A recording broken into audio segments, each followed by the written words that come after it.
Scan now. Meet Sovi, your new AI study buddy.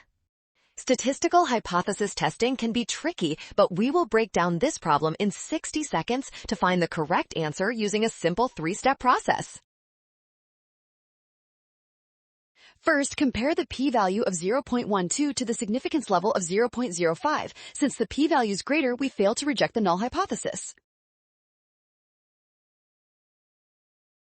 Because the p-value is not small enough, we do not have sufficient evidence to reject the null. We must conclude that there is no convincing evidence for the owner's belief. Failing to reject the null means we lack convincing evidence. Looking at our options, choice A correctly identifies both the decision and the lack of evidence. You got this! Boom! Clear win. Scan the code. You can learn better with Sovi. Don't misread p-values or assume evidence. Always compare p to alpha and keep the null.